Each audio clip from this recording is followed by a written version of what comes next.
Ito kailangan sabihin ko, palagi kasing sinasabi ng mga ibang tao, I am trying to defend the Discayas. No, I am trying to maintain what the law says and provides. Dahil alam ko na wala namang sinasabing restitution, gusto naman nilang magpa-cover para sa ganun, may protection naman sila because they are aiding the state to prosecute kung sino-sino may kasalanan dito. Bakit hindi natin i-apply ang batas? Ngayon, sinasabi mo na naman, tinatanong ko lang, may restitution applied to Yusek Bernardo. He was granted already provisional admission. But hindi mo maibigay man lang yun. There is nothing secret in that.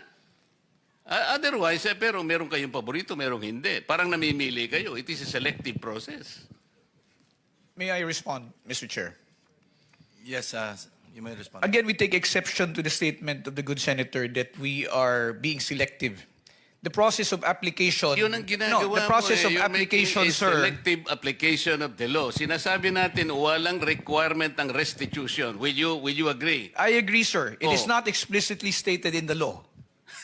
It is not explicitly stated in the law, but... It is not explicitly stated in the law, but you're requiring them to restitute. No, sir. Let me just explain, if you will allow me to finish. There is What- no what? explicit provision in the law calling for restitution.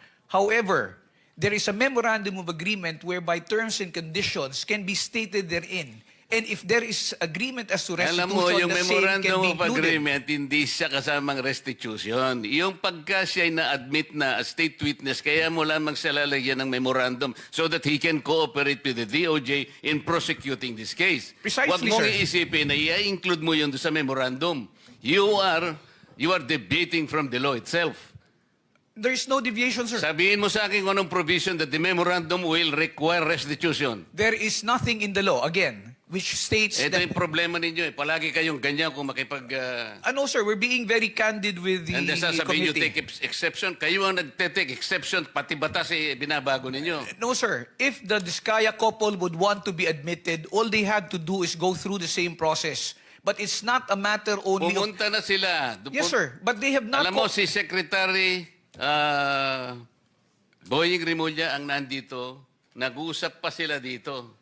Okay? Sabi niya sa mag-asawa, Mr. Diskaya, sige, bukas na bukas, isama mo yung asawa mo, magkikita tayo sa din. Nandito pumunta siya rito. Kaya ang palagay ko noon, processing lang naman. If they will not qualify, okay lang sa akin yun. But, hindi nga sila natuloy sa process because they were required. Restitution. Kaya ang nakikita ko dito, merong blocking. Di ba? Napakasimple na pinag-uusapan natin, Prosecutor Papadulyon. Huwag na nating i-complicate ito. We apply this law to everybody. Ngayon, tinatanong ko lang, okay lang naman kung qualified si Yusek Bernardo. I have nothing against Yusek Bernardo. Okay lang. Tinatanong ko lang, para yung application ng batas, parehas lang. So, halimbawa, kung wala namang restitution si Yusek Bernardo, why will you apply restitution to these people? Sir, we did not... That was a statement made by former Secretary Rimulya. When they were referred to Department of Justice for processing, it was because there was a legislative inquiry which was going on. And the Diskaya couple, during the time that they were testifying, stated that they wanted to be provided security and protection. Immediately after they went to the department, said security and protection was provided to them without any consideration yet as to their application into the program. The evaluation for purposes of being considered in the program is a different process which has not been completed. That is the reason why they have not yet been considered as possible state witnesses in the It cases was which are never pending. completed because you were insisting on restitution. Drop it. Para sa ganun, kung mag-apply sila at kung qualified sila, pagbigyan ninyo. Yun lang ang ano dyan. No, sir. Again, let me disabuse the mind of the good senator. There is no requirement that for purposes of processing, they will have to go through or they will have to make restitution. Yun nga Because it will sinabi ni still go Boying through Rimulya. evaluation. Sinasabi ko sa iyo, yun ang sinabi niya sa press conference niya. Sinabi niya yun eh. Alam mo, mag-a-apply lang eh, sinasabi ko. Kung ang restitution mangyayari at the end of, let's say, napakita talaga na meron silang pananagutan sa batas. Later on, restitution is talagang kailangan. Pero nag-a-apply lang yung tao eh. Kaya nga, Witness Protection and Benefit Program. There is no reason to burden these people for another requisite which is not even in the law. So kung qualified sila, i-process natin. Kung nag-qualify, salamat. Kung hindi sila nag-qualify, wala tayong magagawa. Mr. Chair, it is not as if the reason why they are not being processed is because of the restitution that you mentioned. The fact is, Prosek, ang sinasabi ko, hindi, yun ang naging unang dahilan kasi, kaya siguro nabanggel ito. Maraming procedures dyan. Kaya lang, ang sinasabi ko, ang pinipilit kong ipaintindi sa'yo, ay yun doon pa lang doon pa lang na-stop na sapagkat pinilit ni Secretary Boying, mag-restitute ka muna. Sabi ko, nawala na. Mr. Chair, kung ang gagustuhan po ng Diskaya couple is makonsider sila o mo-process sila, let's take away the aspect of restitution. But they have to comply first with the requirements, which is the submission of the affidavits to justify the department being able to evaluate the same. Let's not talk Yun about pala, restitution. tapos na. Okay na yun. So wala nang restitution. Mr. Diskaya, Ms. Diskaya, kung talagang gusto nyo at kung gusto nyo mag-apply talaga, ayun, wala nang restitution, pero kailangan mag-qualify kayo. Kung hindi kayo qualified, wala tayong magagawa. Mr. Chair, may I interject? The Vice Chairman is recognized. I just want to be clarified, PG Fadulyon. Ano ba talagang gusto ng DOJ to be mabigyan ng restitution immediately? Kasi may sinasabi ni Senator Marcoleta, there will be a process. What is your stand here? Sir, my position is this, if I may. Restitution, Senator Marcoleta is correct when he pointed out that restitution is not a requirement under the WPSB law. It Okay. is, as I said, it is not explicitly stated there. However, when the process of when the witness who applies to to be admitted into the program is evaluated, and for example they qualify, their qualification is now subject of a memorandum of agreement between the department represented by the secretary and the applicant. Now, in the memorandum of agreement, there are terms and conditions that may be agreed upon or imposed by the parties, and restitution is part of them. If I may be allowed to explain further, kung halimbawa po meron po tayong witness na nag-a-apply sa programa, at sinasabi na nila, I am remorseful, ako po ay nagkamali, ako po ay nakakatanggap ng pera, naggaling sa nakaw o hindi sa matamang paraan, at ito po ay sosoli ko, sasabihin po ba ng department, hindi naman kasi part ang restitution dito, so hindi mo kailangan magsoli. Kaya po yan inilalagay sa memorandum of agreement kung meron man, para lamang po masiguro din ng department na at least kung meron pong ill-gotten wealth, or if a person is unjustly enriched, monies will be returned back to the coffers of government. Remember, sir, if one is covered under the program, one of the results would be if there is a case where they will be testifying as a witness, they will not be included in the information anymore. And if they're not included in the information, it means they have no criminal liability, and forfeiture will not lie as against them. A process which will happen much later. Okay, so Republic Act 6981, PG Padulyon, Section 5, it states na to comply with legal obligations plus to cooperate with respect to all reasonable requests. Ang tanong ko po ngayon, ano ba ang mga unreasonable sa pagbabalik na ninakaw na yaman? Can you give me some? Let me just be clarified, Mr. Chair. Ano po ang ano ang reasonable kung magbabalik po? Kasi ang sabi, legal obligations, reasonable requests. So it's a reasonable request. Pero it doesn't mean to say na you are, it's their obligation. Is that Yes, sir. correct? Yes, sir. Kasi po, kasama po yan dun sa pagpapakita po ng pagsisisi ng kung sino man pong aplikante na sinasabi niya, kung ako po ay may nakuhang yaman sa pamamaraan na hindi po legal, at ako po ay humihingi ng kapatawaran, at ako po ay willing na tumistigo, at isosoli ko po. Natural po, ipapalagay po natin yan sa loob ng Memorandum of Agreement, at yan po ay mapupunta sa gobyerno. Kaya po, ang tanong ko po ngayon sa PG Padulyon is that reasonable ba o unreasonable ang pagbabalik ng pera na kinuha sa taong bayan? Which is which? It is definitely not unreasonable. I would say it is only reasonable and within reason to return the same. Thank you, Mr. Chair. Hypothetical, halimbawa, nag-apply yung couple, Diskaya couple. Sinabi nila, halimbawa, papasok sila sa MOA. Okay, ito po yung aking mga account numbers, ito yung bangko. Willing po akong i-waive kung magkano man ang laman nitong account number na ito. Tama po ba yung hypothetical situation na ganon? That would be one correct means, Mr. Chair. Or halimbawa, ito po yung estimate ko na kinita ko sa aming pagkokontrata na merong ghost project. Nag-estimate siya.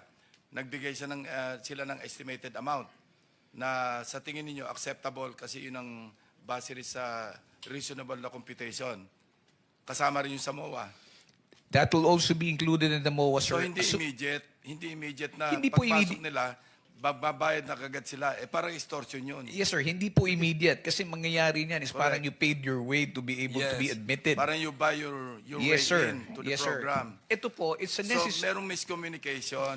Yes, sir. Wala nga sa batas ang restitution, pero it could come later. Yes, sir. Parang as a pledge, as a commitment. Yes, sir. That is correct, Mr. Chair. Thank you.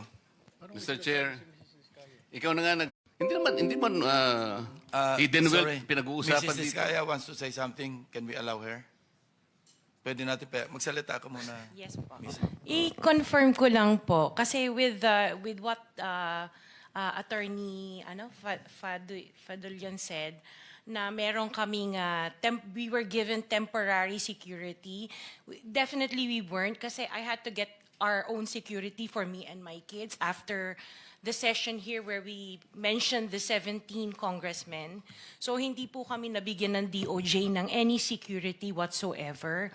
And then yung sinasabi na hindi kami nakikipag-cooperate. Actually, the affidavits that they were requesting were prepared and we were ready to give it to DOJ. Pero kasi we were required to restitute first. So hindi namin You were required to restitute. Oo, How much?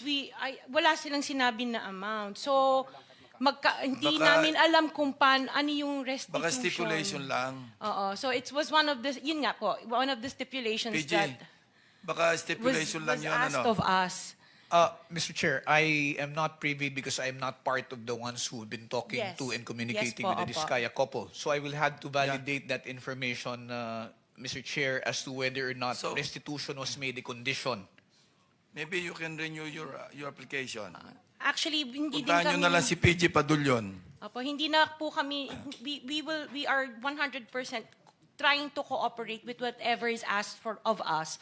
So when Mr. Diskaya was let out for a half day to do the ledger, nagpasa po kami ng ledger ni Yusek Bernardo nung day din na yon. Pero hindi din pinansin. It parang sinabi sa amin, the case will go on Okay, even without para the lang kasi ledgers. 490 na, no? Sabihin lang lawyer ninyo, mag-coordinate sa DOJ.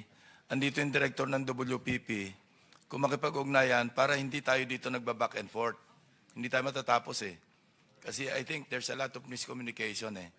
No, iba yung interpretation, iba yung interpretation. Yes, so, Mr. Senator Chair. Risa, Mr. you're Chair. about to... Yes, salamat Mr. Chair. Since sinabi ni Ms. Diskaya na gusto nilang mag-cooperate 100% sa mga investigasyong ito, just to make of record explicitly, bukod po sa sinabmit na nilang mga proyekto ng Alpha and Omega 2016 to 2022, iniintay pa po ng komite yung mga proyekto 2016 to 22 ng St. Gerard, St. Timothy, Amethyst Horizon, St. Matthew, Great Pacific Builders, at Elite General Contractors. Plus po, yung mga joint venture agreement projects ng mga Diskaya taong 2016 hanggang 2022 din, Mr. Chairman. Salamat po.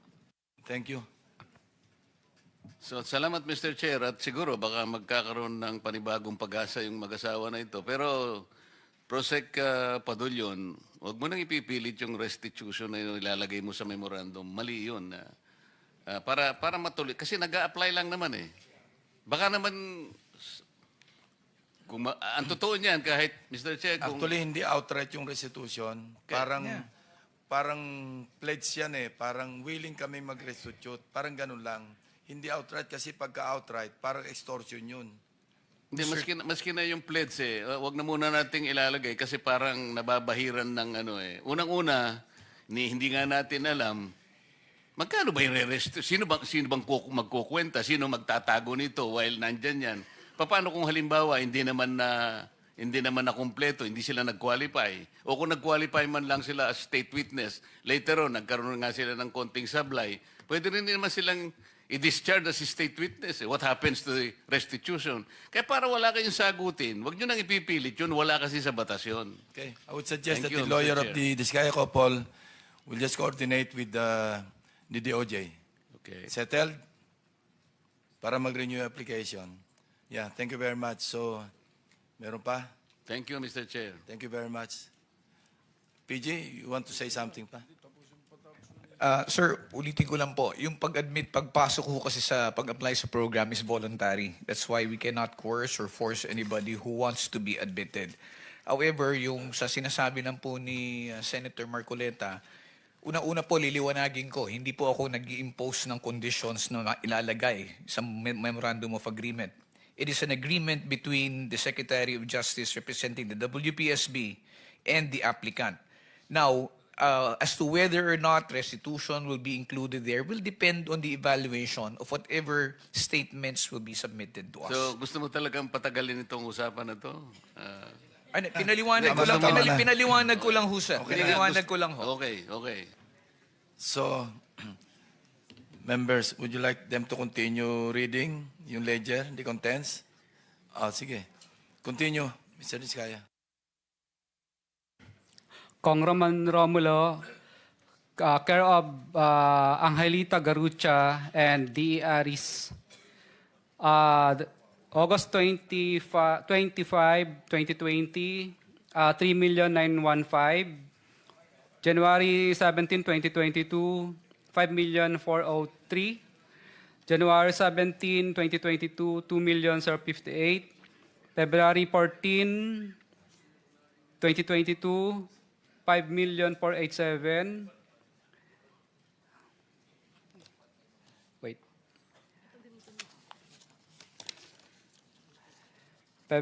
April 8, 2022, 2.6 million. February 6, 2023, 2.6. February 6, 2023, 7.2. March 3, 4.8. March 25, 9.7. March 5, 21.2. March 7, 7.077. May 30, 14,152. May 30, 14,699. Okay, Mr. Diskaya, ganito lang. Isabit nyo na lang yan. Kailan kayo pwedeng bumalik para kunin ang lahat? Papayagan uli kayo ni Senate President na lumabas ng Senado. Kasi sabi ni Sergeant at Arms, marami raw. Sabi ko, sana binitbit nyo na lang lahat, kinarga nyo na lang lahat. Your Honor, Sabi kung niyo raw- mabibigyan niyo po sana ako wala sa detention ko. Yan nga, hindi. Kahit Sabi ko- gabi po, gagawin ko. Okay, papayagan ka namin uli. Susulat ako kay Senate President kung kailan. Pero kunin nyo na lahat, hindi nyo pabalik-balik. Gusto mo lang yata umuwi. Totoo po, kasi namimiss ko na po yung mga anak ko at saka Anyway, yung bahay po namin. Sige, Oho. gagawa ko ng sulat sa kanya. I-arrange na lang natin. Pakisapit mo na lang Your sa Honor, committee. okay lang po ba? Banggitin ko na rin po yung iba pang mga pangalan na nandito Sige, na dapat babanggitin ko. Hindi ko lang po babanggitin yung mga Alright. presyo nila. Yung susunod po si Kong Marvin Rillo, Kong Dean Asistio, Kong Patrick Vargas, Kong Marivic Pilar, Kong Jojo Ang. Yun po muna partial. Mr. Chairman, just a quick intervention. Yes, Senator Win. Narinig ko kanina yung kay Congressman Romulo, may mga pangalan kang binanggit ahead. Ano Yung po? mga pangalan nun? Kay D.E. Aris po yun, tsaka si D.E. Aristotle Ramos, at tsaka si Angelita Garucha dati. Engineer yun ang ng kausap DPWH. Yun ang kausap mo, hindi si Congressman Romulo. With ano po? Ang tawag doon sa ganun? With advice po. Yes. Pero wala kang diretso mo bang kausap si Congressman Romulo o itong dalawang tao ang kausap mo? Itong dalawang tao po na ito ang kausap ko, with ano rin naman po ni Congressman yun. Paano mo alam kung with consent? Kadalasan po, hindi po kami nakakaranas ng hirap, hindi po na mutual terminate yung projects. For example, may mga projects din po kami sa First Metro na nung hindi po kami binasbasan, ay na mutual terminate lang po ang project na yun at nalipat po sa ibang mga license. Kasi mahirap rin na merong kagaya kanina kay Yusek Bernardo na merong isang taong na may taong nasa gitna, hindi naman diretso sa kanya. Napakahirap naman na ganun yung sitwasyon dahil hindi diretso sa kanya. Observation ko lang, no, kasi base rin kanina sa nabanggit ni Mr. Bernardo. Thank you, Mr. Chairman. Mr. Chairman, singit ko lang din. So, Mr. Diskaya, may layer pa, ika nga, may tao na ito para kay congressman ganito. Pero sila ba mismo kumukuha o may tao? Tapos, naku-confirm ba na tatawagan mo yung mambabatas na, Sir, natanggap mo naman, baka mamaya, dinala lang sa bahay nung courier o nung tao? Kadalasan mo po, hindi naman po talaga harap sa kahit kaibigan mo na yung congressman, kahit na super friends na kayo, hindi naman po talaga siya harap sa'yo ng personal. Kumbaga, nagbibigay na lang po sila ng instruction. Kadalasan naman po talaga, ang inuutusan talaga nila, kung hindi yung chief of staff, DE, or kung sino pang pinagkakatiwalaan nila. So, yun po ang layers. Pero yung natanggap nila yung pera, tiwala ka na doon sa tao nila na di ba pwede makausap si Kong o may pinapirma ka ba? Ito, papirmahan mo na-receive, etc. Bawal po yun kasi paper trail po yun. So, ibig sabihin po, wala talaga. At talagang walang... So, tiwala na lang. Yes po, mararamdaman mo lang naman po yun na talagang hindi ka binasbasan kapag pinahihirapan ka na. May pahirapan kang makakolekta, pahirapan ka sa lahat, o ano po mga klase ng bagay. Pag yan na po ang naramdaman mo, ibig sabihin, yung pera hindi nakarating. Pati sa collection siguro. Yes po, opo. Collection na Sa collection mo po, mobilization mo pa lang, mahihirapan ka na. Sa next partial collection, kahit siguro tapos mo na yung project, hindi ka pa rin makakasingil kasi hindi mo pa ibinibigay yung obligasyon. So yun lang ang mga senyales na natanggap nung sponsor mo o nung proponent na yung binigay mo na commission niya, natanggap niya, kaya mabilis pati Opo. hanggang sa collection. Yes po, Your Honor. At minsan po, pag nagkita po kami ng politiko na yon, minsan kadalasan po, nagkakaintindihan na po kami, hindi na kami nagtatanungan, Kong, natanggap mo na ba? Hindi na po yun. Kasi, ano na po, yung parang, alam niya na. Ibig sabihin, parang hindi siya umaangal. Di okay. So senyasan na lang. Opo. Maraming salamat. Thank you, Mr. Chair.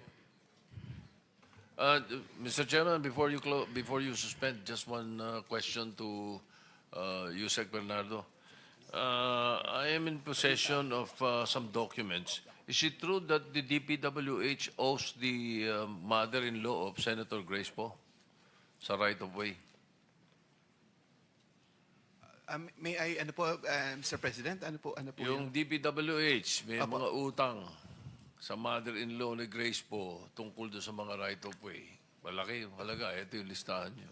Parang may naaalala po ako during that time that they were following up some right-of-way claims. Sige. Mr. So meron Chair, talaga.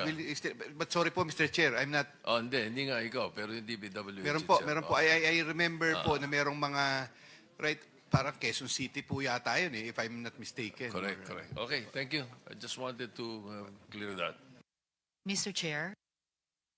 Senator Risa. Salamat, Chair. Isang huling tanong din bago tayo mag-suspend para sa DPWH Region 7. Sino po ba ang nandirito?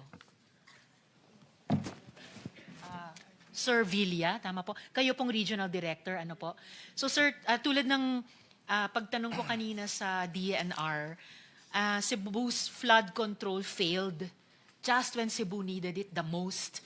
Kaya yung nananatili pong tanong na itutuloy kong itanong sa inyo sa susunod na hearing, why was the JICA DPWH Flood Control Master Plan buried or drowned back in 2017? Sinong tumanggi? Bakit tinalikuran yung planong iyon? And if you could answer or reflect on this together with itong huling tanong ko bago i-suspend ni Chair, tama po ba na yung QM Builders at Kirante Construction Corporation ang gumawa ng 1.9 billion peso flood control project, partikular sa Mananga River, dun po sa Talisay City, Cebu? Madam Chair, good afternoon, Mr. President. As to our information, the cause of the flooding is not merely about the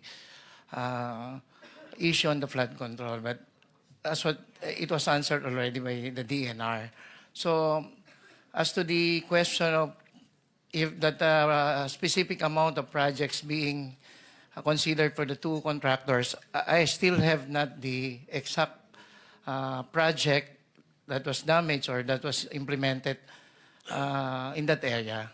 So, may I be allowed, ma'am, to check on the records as to what specific projects are you referring within the Mananga?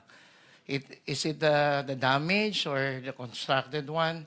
So that's why we want to set the clarification first, ma'am. Sige po, sa susunod na hearing na lang. Pero nagugulat ako dun sa sinabi niyong hindi niyo pa alam. Kasi dun pa lang sa isang Rappler article, andun na po yung top 5 flood control contractors at itong dalawang itinanong ko sa inyo ay nasa top of the list.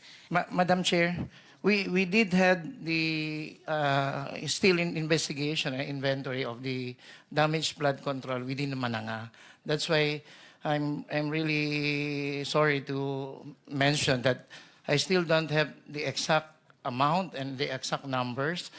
But recently, we are going to have our own investigation on the exact number of projects that was damaged and come up also with the amount of the damages, including the name of the contractors who implemented the project. Maraming salamat, sir, para sa susunod na hearing. And lastly, alam niyo po ba kung bakit sayang yung 8-year-old na flood control master plan para sa Cebu na pwede sarang Pananga recently ay binaon sa limot? Actually, Madam Chair, I do have the 2017 part of the completed master plan that was passed through us by UPMO. So we did have the Metro Cebu Integrated Flood Control and Drainage Master Plan. A study before have recorded that based on these reports, no, the consideration proposal for the immediate projects to be considered as the major proposal was the revetment and the drainage mains. So the secondary proposal is the construction of dams and retentions basins. That's why we did see this master plan to check if how many projects that were included already in the master plan. And sad to say, because of this heavy downpour and unprecedented rainfall intensity, it correlates more on the upland causes of these flash floods.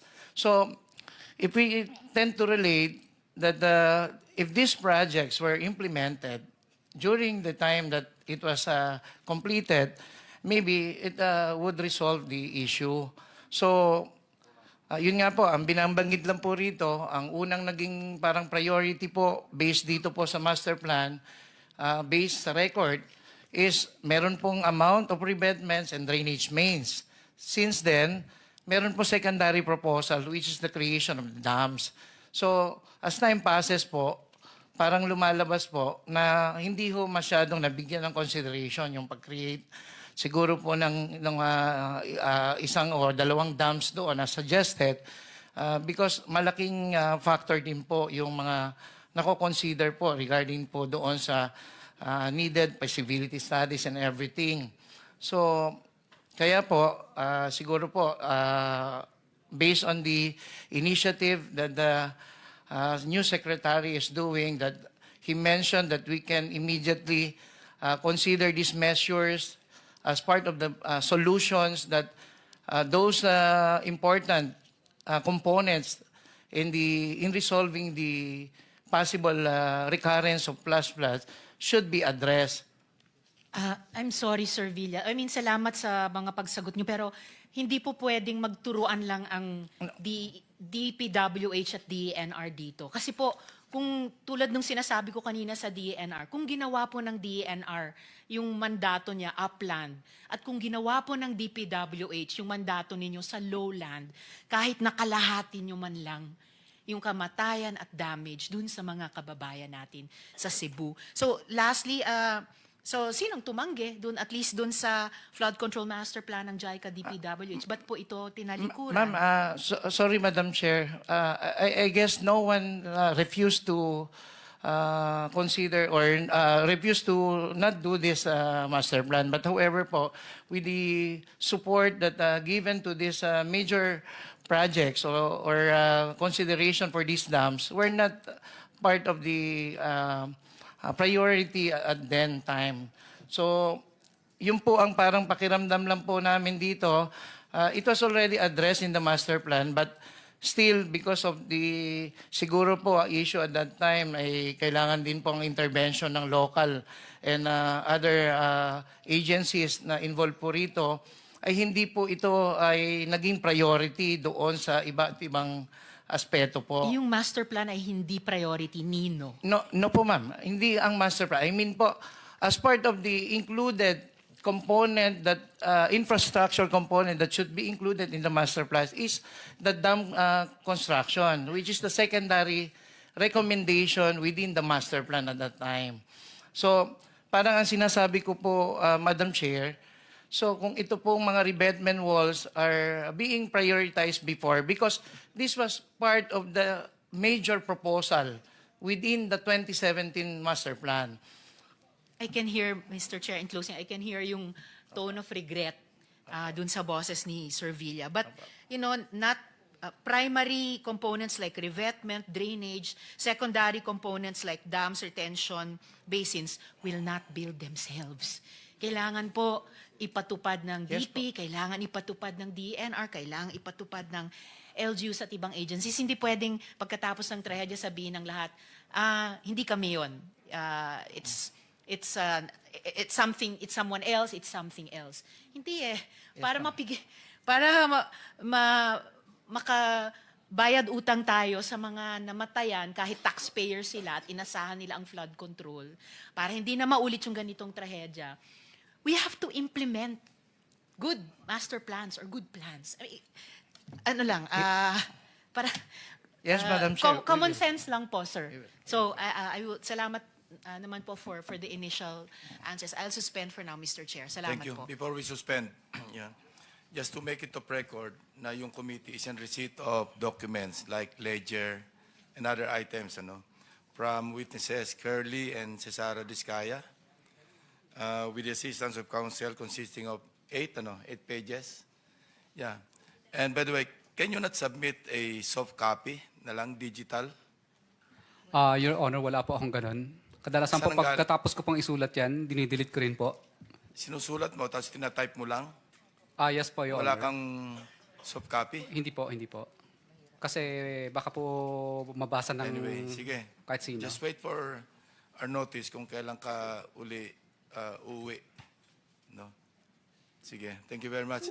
In the meantime, I'd like to remind again your lawyer to coordinate closely with the OJ para walang miscommunication. PG Padulyon, aside from Yusek Bernardo, meron pa bang ibang na-admit provisionally? So far, Mr. Chair, it's only Yusek Bernardo, but the evaluation as far as the application of Engineer Henry Alcantara and Bryce and JP Mendoza are still in the process of being considered. I am not privy lang as to when it will actually be allowed, granted, because I'm not part of the approving team. But I know they are being processed also. Thank you. Thank you, sir. Thank you for the information. So with that, the hearing is suspended until further notice. Thank you very much and good afternoon. Happy weekend.